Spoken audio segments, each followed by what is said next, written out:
আসসালামু আলাইকুম everyone, welcome to my channel Sumana creations. কেমন আছেন সবাই? আজকে রেডি অ্যাক্রামিন কালার দিয়ে কীভাবে খুব সহজে অ্যাম্বোসের কাজ করা হয় সেটাই দেখাবো। তো দেখতে থাকুন। প্রথমে আমি এখানে অ্যাম্বোস নিয়ে নিচ্ছি। অ্যাম্বোস আমি যেহেতু কয়েকটা কালার করব তাই কয়েক জায়গায় নিয়ে নিচ্ছি। প্রথমে আমি সাদা রং দিয়ে কাজ করব। এর জন্য সাদা রংটা অ্যাম্বোসের সাথে মিশিয়ে নিচ্ছি। ভালো করে মেশাতে হবে, তাহলে ভালো করে কাজটা ফুলে উঠবে। তো এখানে যেহেতু আমি রেডি অ্যাক্রামিন কালার ইউজ করেছি, এর জন্য আমি অ্যানকে বাইন্ডার দিতে হচ্ছে না। আবার আমি যদি হোয়াইট পেস্ট ইউজ করতাম সেক্ষেত্রে অ্যানকে বাইন্ডার দেওয়ার প্রয়োজন হতো। সেমভাবে যদি আমি র কালার ইউজ করি সেক্ষেত্রে আমার অ্যানকে বাইন্ডার দিতে হবে অ্যাম্বোসের সাথে। আর রেডি কালার ইউজ করলে অ্যানকে বাইন্ডার দেওয়ার প্রয়োজন নেই, কারণ হচ্ছে আমাদের যে কালারটা ওটা অ্যানকে বাইন্ডার দেওয়াই আছে। প্রথমে আমি পাতলা করে পাপড়িগুলো দিয়ে নিচ্ছি। যখন আমার পাপড়িগুলো দেওয়া কমপ্লিট হয়ে যাবে তখন আমি জাস্ট যে পাপড়িটা একটু বেশি ফুলবে ওই পাপড়িটার মধ্যে আরেকটু উঁচু উঁচু করে অ্যাম্বুশ দিয়ে দিব। এখন যেভাবে দিচ্ছি এভাবে দিয়ে দিব।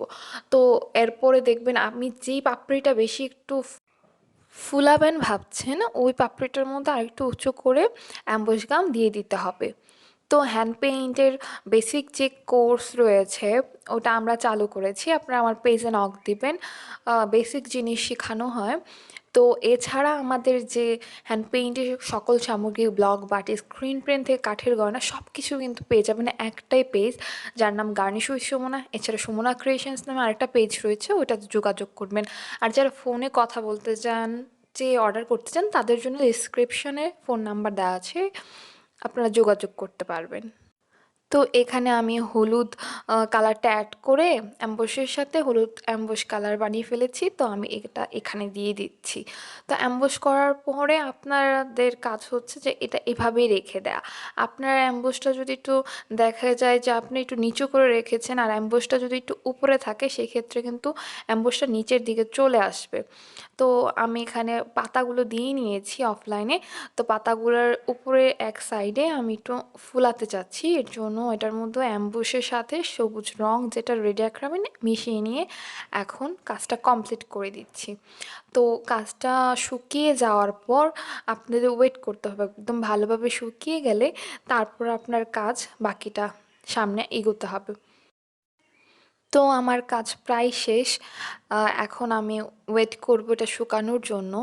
তো শুকানো হয়ে গেছে মোটামুটি। এখন আপনারা যদি একটু সামনে থেকে দেখেন তাহলে এখন বুঝতে পারবেন যে শুকানোর পর কেমন হয়। এই যে এরকম হয়ে আছে, জাস্ট শুকিয়ে যাবে, ফুলা ফুলা ভাব কোনো থাকবে না।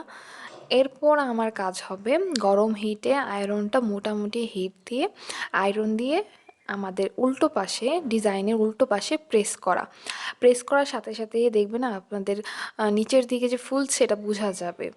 তো এখানে আপনার ভালোভাবে প্রেস করার পর যখন ফুলে যাবে তখনই আপনাদের আসল সৌন্দর্যটা বুঝতে পারবেন। অ্যাম্বুশের কাজ কিন্তু যেই কাপড়ে করা হয় ওই কাপড়টা ওইরকম রোদে দিবেন না, হালকা হালকা রোদে দিয়ে শুকিয়ে ফেলবেন। তো আমার চ্যানেলে যদি নতুন হয়ে থাকেন চ্যানেলটাকে সাবস্ক্রাইব করবেন, বেল আইকনে ক্লিক করে দেবেন লেটেস্ট সব আপডেট পাওয়ার জন্য। আশা করি আজকের ভিডিওটা আপনাদের সবারই বেশ হেল্পফুল হবে। তো এরকমই সব ভিডিও পেতে হলে কিন্তু অবশ্যই চ্যানেলের সাথেই থাকতে হবে। আজকের মতো এখানেই শেষ করছি। আল্লাহ হাফেজ।